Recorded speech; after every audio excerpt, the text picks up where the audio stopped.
It's a Sunday morning in the nation's capital, Abuja, and we're bringing you the news from African Free Press Television.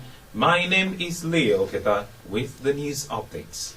After several days of extended interrogations, the Economic and Financial Crimes Commission will today arraign the former Benue State Governor, Mr. Gabriel Susum, for money laundering and embezzlement.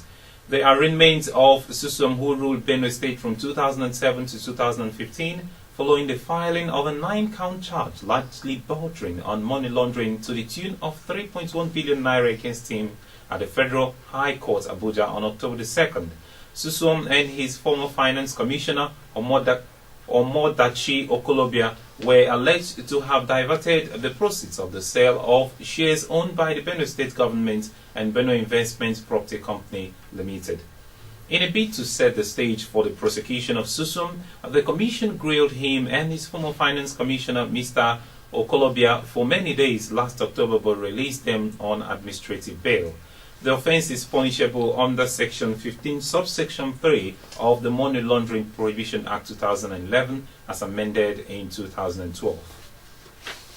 And Justice Gabriel Kolawole of the Federal High Court in Abuja has condemned the Economic and Financial Crimes Commission, EFCC, for engaging in what he termed shoddy investigations and untidy trial of cases. Justice Kolawole said he was disappointed that the anti-graft agency chose to amend the charge it preferred against the former head of service of the Federation, Mr. Sevin Oronsanya, barely 24 hours to the commencement of full-blown trial on the matter. Justice Kolawole stressed on the observation the Chief Justice of Nigeria, Mahmood Mohammed, made recently to the effect that criminal trials in the courts are delayed by the fact that prosecuting agencies always resort to arresting accused persons first before investigation, rather than properly investigating cases before rushing to court. Meanwhile, barely 48 hours to commence the full-blown trial of the 13-count charge entered against the Senate President, Dr. Bukola Saraki, by the federal government, the Senate President had approached the Supreme Court, begging it to arrest the proceeding of the Code of Conduct Tribunal, CCT. Saraki is praying the apex courts to set aside the judgment of the Abuja Division of the Court of Appeal, which had on October 30th okayed the criminal charge against him. He has also urged the Supreme Court to halt further proceeding on the allegation against him, pending the determination of the appeal he formally lodged before it yesterday.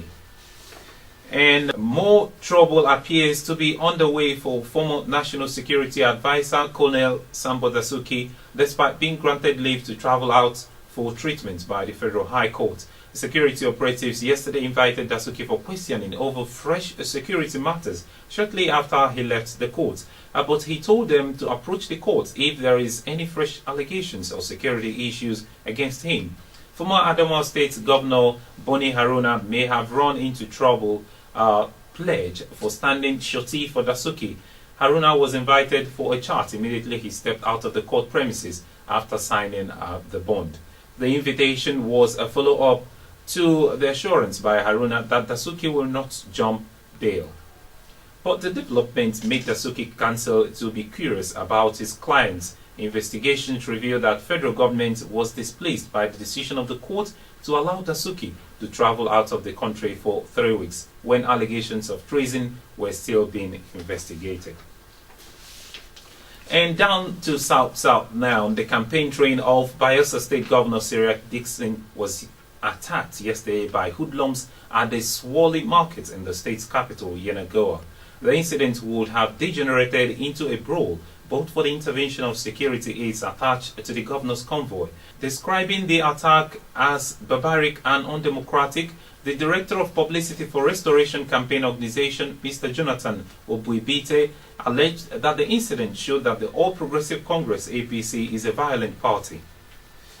And the former chairman of the Pension Reform Task Team, PRTT, Mr. Abdulrasheed Maina, had faulted the Economic and Financial Crimes Commission, EFCC, on the alleged order by Justice G. Okolawole to have him produced in court by his counsel, Esther Uzoma.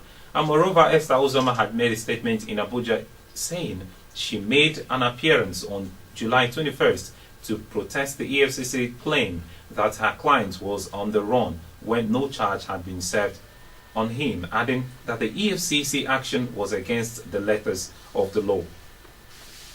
And now to the foreign scene. President Yoweri Museveni has been nominated ahead of the next year's presidential election on the National Resistance Movement NRM ticket. Mr. Museveni was proposed by Prime Minister Ruhakana Rugunda and seconded by State Minister for Youth and Children Evelyn Anite for nomination. Welcoming the publication of the final results of the presidential election in Cote d'Ivoire by the Constitutional Council, United Nations, Secretary General Ban Ki-moon has congratulated President Alassane Ouattara on his re-election, as well as the people and government of West African nation on the successful completion of the electoral processes. Issuing a statement, he applauded the Independent Electoral Commission for having organized and carried out the election in a professional manner in accordance with the law and the Constitution of Cote d'Ivoire. He also acknowledged the role played by different electoral observation teams, including the African Union and the Economic Community of West African States.